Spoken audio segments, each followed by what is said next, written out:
BJP ಏನಾದ್ರು ಗೊತ್ತಾ, ನಮ್ಮಲ್ಲಿ ಬಹಳ ಜನ ಆಕಾಂಕ್ಷಿಗಳು. ಈಗ ರತನ್ಗೊಂದು ಕನ್ಫ್ಯೂಷನ್ ಇತ್ತು. ನನಗೇನು ಕನ್ಫ್ಯೂಷನ್ ಇಲ್ಲ ಸರ್, ಅವ್ರ ಮುಖ ಕನ್ಫ್ಯೂಷನ್ ನಿಮಗಾಗಿದೆ ಅಷ್ಟೇ. ನಿಮಿಷ ಮಧ್ಯೆ ಮಾತಾಡಬೇಡ್ರಿ.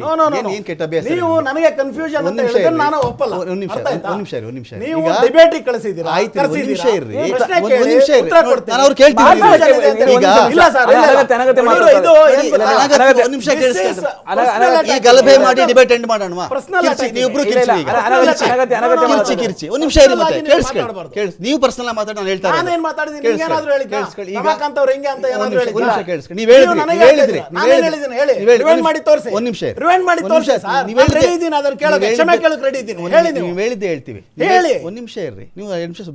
ನಟರಾಜ್ ಗೌಡ್ರೆ, ನಾನು ಕೇಳಿದೆ ಅವ್ರಿಗೆ ಏನಂದ್ಬಿಟ್ರು, ನೀವು ಒನ್ ಸೈಡೆಡ್ ನೋಡ್ತಾ ಇದ್ದೀರಾ, ಒಂದೇ ಮುಖವಾಗಿ ನೋಡ್ತಾ ಇದ್ದೀರಾ, ನಿಮಗೆ ಅವ್ರ ಮುಖ ನೋಡಿದ್ರೆ ಆಗಲ್ಲ.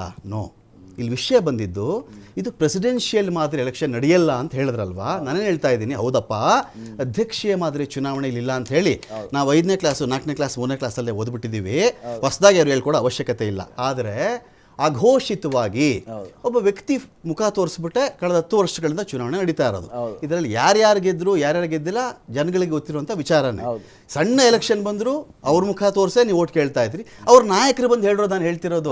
ಯಾಕೆಂದ್ರೆ ಅವ್ರ MLA ಗಳ ಜೊತೆನೂ ಮಾತಾಡಿದ್ದೀನಿ, MP ಗಳ ಜೊತೆನೂ ನಾನು ಮಾತಾಡಿದ್ದೀನಿ. ಸಂದರ್ಶನದಲ್ಲೂ ಹೌದ್ರಿ, ನಾವು ಮೋದಿ ಅವ್ರ ಮುಖ ನೋಡಿ ನಾವು ಓಟ್ ಕೇಳೋದು ಅಂತ ಬಹಿರಂಗವಾಗಿ ಮಾತಾಡಿದ್ದಾರೆ. ಅದೇನು ದೊಡ್ಡ ಗುಟ್ಟಾಗೇನು ಉಳಿದಿಲ್ಲ. ಇಂಡೈರೆಕ್ಟ್ ಆಗಿ ಒಂಥರ ತಪ್ಪು ನಾವ್ ಹೇಳಿಲ್ಲ ರೀ, ನೀವು ಒಂದೇ ಮುಖದ ತಪ್ಪು ಸರಿಯಲ್ಲ, ಒಂದೇ ಮುಖದಲ್ಲಿ ನಾವು ನೋಡ್ತಿಲ್ಲ ಅಂತ ನಿಮ್ಗೆ ಹೇಳ್ತಾ ಇದ್ದೀವಿ ಅಷ್ಟೇ. ಒಂದೇ ಮುಖದಲ್ಲಿ ನಾವು ನೋಡ್ತಾ ಇಲ್ಲ ಅವರನ್ನ, ಒಂದೇ ಮುಖ ಅಲ್ಲ, ಇರೋ ವಿಷಯ ನಾನು ಹೇಳ್ತಾ ಇದ್ದೀನಿ. ಅದನ್ನ ಅವರೇ ಬಹಿರಂಗ ಒಪ್ಕೊಂಡಾಗ ಅದ್ ಹೇಳ್ಬಿಟ್ರೆ ನಾವು ಏಕಮುಖವಾಗಿ ಚರ್ಚೆ ಮಾಡ್ತಾ ಇದೀವಿ ಅಂತ ಅರ್ಥ. ಅದು ಅಘೋಷಿತವಾಗಿ ಆಗ್ತಿರೋದು ಅದೇನು ನಾನು ಹೇಳ್ತಾ ನಾವು ಅದನ್ನ ಹೇಳ್ತಾ ಇದ್ದು. 543 ಜನ ಅಭ್ಯರ್ಥಿಗಳಾಗ್ತಾರೆ. ಆ ಅಭ್ಯರ್ಥಿಗಳು ಅವರ ಕ್ಷೇತ್ರ, ಅವರ ಸಮಸ್ಯೆ, ಅವರ ಹಿನ್ನೆಲೆ, ಅವರ ಭರವಸೆ, ಅದ್ರ ಮೇಲೆ ನೋಡಿ ಓಟ್ ಹಾಕ್ಬೇಕಿದೆ. ಆ 543 ಜನ ಆಮೇಲೆ ಆಯ್ಕೆ ಮಾಡ್ಕೊಂತಾರೆ ಯಾರು ಪ್ರಧಾನಮಂತ್ರಿ ಆಗ್ಬೇಕು ಯಾರ್ದು ಅಂತ ಹೇಳಿ. ಇದು ಜನಪ್ರತಿನಿಧಿಗಳ ಪ್ರತಿನಿಧಿ ಆಗ್ತಾರೆ. ಇದು ಸಂಸದೀಯ ಮಾದರಿ ಚುನಾವಣೆ, ಪ್ರಜಾಪ್ರಭುತ್ವ. ಇದು ಅಧ್ಯಕ್ಷೀಯ ಮಾದರಿ ಅಲ್ಲ ಅಂತ ನಾವು ಮುಂಚೆ ಅದೇನೆ ಬಿಜೆಪಿಯವರು ಅದೇ ಹೇಳೋದಾದ್ರೆ ಅಧ್ಯಕ್ಷ ಚುನಾವಣೆ ಇಲ್ಲ ಅಂದಾಗ ಪ್ರತಿ ಚುನಾವಣೆಗೆ ಬರೋದು ಮೋದಿ ಮುಖ ನೋಡೋಟ್ ಹಾಕಿ, ಮೋದಿ ಮುಖ ನೋಡೋಟ್ ಹಾಕಿ. ಯಾಕೆ ನಿಮ್ಮ ಮುಖಕ್ಕೆ ಅಷ್ಟು ಬೆಲೆ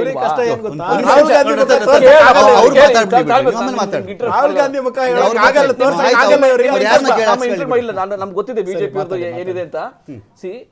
ಅಂದ್ರೆ ಬೇರೆಯವ್ರಿಗೆ ಯೋಗ್ಯತೆ ಇಲ್ಲ ಅಂತ, ಬೇರೆಯವ್ರ ಮುಖಕ್ಕೆ ಬೆಲೆ ಇಲ್ಲ ಅಂತ, ಅವರೆಲ್ಲ ಅಸಮರ್ಥರು ಅಥವಾ ಅಯೋಗ್ಯರು ಅಂತ ಇವ್ರ ತೀರ್ಮಾನನ. ಈಗ ಬೆಂಗಳೂರು ನಾರ್ತ್ಗೆ ಎಷ್ಟೊಂದು ಜನ ಅಭ್ಯರ್ಥಿಗಳು, ಬಹಳ ಜನ ಅಭ್ಯರ್ಥಿಗಳು ಆಕಾಂಕ್ಷಿಗಳು ಇರ್ತಾರೆ. ಒಬ್ರಿಗೊಬ್ರು ಎಲ್ಲ ಯಾವ ಆಕಾಂಕ್ಷಿಗಳಿದ್ರು ಬೆಂಗಳೂರು ನಾರ್ತ್ ಅಲ್ಲಿ, ಉತ್ತರದಲ್ಲಿ ಯಾರು ಆಕಾಂಕ್ಷಿ ಇದ್ರು?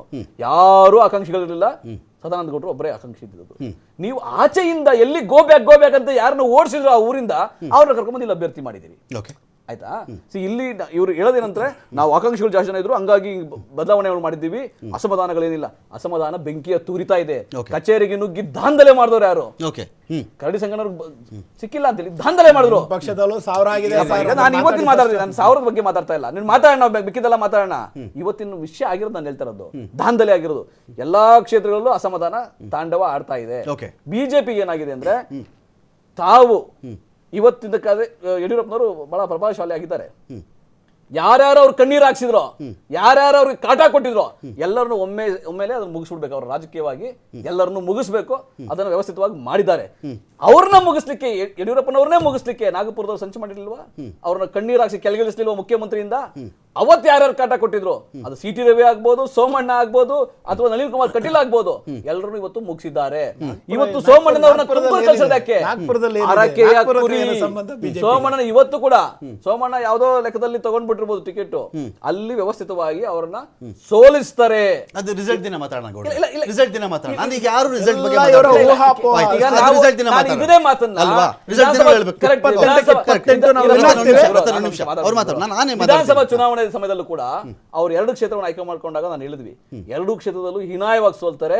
ಆ ಸೋಲ್ಸಕ್ಕೆ ಸಂಚಲನ ಮಾಡಿದ್ದಾರೆ ಬಿಜೆಪಿ ಅವರೇ.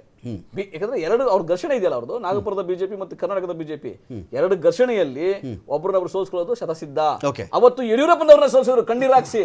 ಅವತ್ತು ಮಗನಿಗೆ ಒಂದು MLC ಮಾಡಕ್ಕೆ ಅವಕಾಶ ಕೊಡಲಿಲ್ಲ, ಒಂದು ಅವ್ರನ್ನ ಮಂತ್ರಿ ಮಾಡಕ್ಕೆ ಅವಕಾಶ ಕೊಡಲಿಲ್ಲ. ಇವತ್ತು ಅವರು ಅಧ್ಯಕ್ಷರಾಗಿದ್ದಾರೆ, ಪ್ರಭಾವಿಯಾಗಿದ್ದಾರೆ. ಅವರು 10 ವರ್ಷ ನರೇಂದ್ರ ಮೋದಿ ಅವರು ಆಳದ ಮೇಲೂ ಕೂಡ ಇಷ್ಟೇ ಯಾಕೆ ಒದ್ದಾಡ್ತಾ ಇದ್ದೀರಾ ನೀವು ಕ್ಯಾಂಡಿಡೇಟ್ ಗಳಿಗೆ?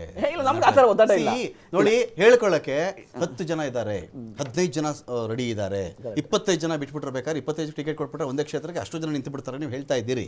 ವಿನಬಿಲಿಟಿ ಬೇಕಲ್ಲ. ಕರೆಕ್ಟ್.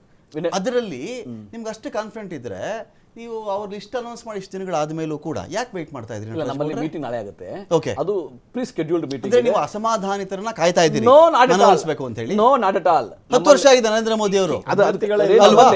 ನಮ್ಮಲ್ಲಿ ಅಭ್ಯರ್ಥಿಗಳ ತೀರ್ಮಾನ ಆಗೋಗಿದೆ. Okay. ನಂಬರ್ 1. ನಂಬರ್ 2, ಎಲ್ಲರೂ ಕೆಲಸ ಮಾಡ್ತಾ ಇದ್ದಾರೆ. ಗ್ಯಾರಂಟಿ ಯೋಜನೆಗಳ ಅನುಷ್ಠಾನ ಇದೆಯಲ್ಲ, ನಾವು ಅದರ ಮೇಲೆ ಭರವಸೆ ಇಟ್ಟಿದ್ದೀವಿ. ಸರ್ಕಾರದ ಆಡಳಿತವನ್ನು ಭರವಸೆ ಇಟ್ಟಿದ್ದೀವಿ. ಬಿಜೆಪಿಯ ವೈಫಲ್ಯ, ರಾಜ್ಯಕ್ಕೆ ಮಾಡ್ತಾ ಆರ್ಥಿಕ ಅನ್ಯಾಯ, ಅವೆಲ್ಲವನ್ನು ನಾವು ಗಮನದಲ್ಲಿ ಇಟ್ಕೊಂಡಿದ್ದೀವಿ. ಬಿಜೆಪಿ ಇವತ್ತು ದುರ್ಬಲ ಆಗಿದೆ, ನಾಯಕತ್ವ ಬಹಳ ವೀಕ್ ಆಗಿದೆ. ಸೊ ಅವೆಲ್ಲ ಗಮನದಲ್ಲಿ ಇಟ್ಕೊಂಡು ನಾವು ಗೆಲ್ಲೋ ಮಾನದಂಡದಲ್ಲಿ ನಾವು ಗೆಲ್ತೀವಿ. ನಾವು ಜಾತಿವಾರು ಮಾಡಬೇಕು, ಅವ್ರಿಗೆ ಸೀನಿಯಾರಿಟಿ ನೋಡಬೇಕು. ಯಾಕಂದ್ರೆ ನಮ್ಮಲ್ಲಿ ಇದ್ದದ್ದು ಒಂದೇ MP, ಅವರಿಗೆ ಘೋಷಣೆ ಮಾಡಿದ್ವಿ. ಮಿಕ್ಕಿದವರಲ್ಲಿ ಆಕಾಂಕ್ಷಿಗಳು ಜಾಸ್ತಿ, ಯಾರು ಇಲ್ಲದವರು ನಾವು 4 ಜನ 6 ಜನ. ಬಟ್ ಆದಾಗ್ಯೂ ಆಲ್ರೆಡಿ ತೀರ್ಮಾನ ಆಗಿದೆ, ಮೌಖಿಕವಾಗಿ ಹೇಳಿದ್ದಾರೆ. ಅಧಿಕೃತವಾಗಿ ನಾಳೆ ಪಟ್ಟಿ ಬಿಡುಗಡೆ ಮಾಡ್ತಾರೆ. ಕೇಂದ್ರದಲ್ಲಿ ಮೀಟಿಂಗ್ ಇದೆ. ಮಾನ್ಯ ಸಿದ್ದರಾಮಯ್ಯ, ಮಾನ್ಯ DK ಶಿವಕುಮಾರ್ ದೆಹಲಿಗೆ ಹೋಗ್ತಾರೆ ನಾಳೆ. ಸೊ ಅಲ್ಲಿ ಮೀಟಿಂಗ್ ಆಗುತ್ತೆ.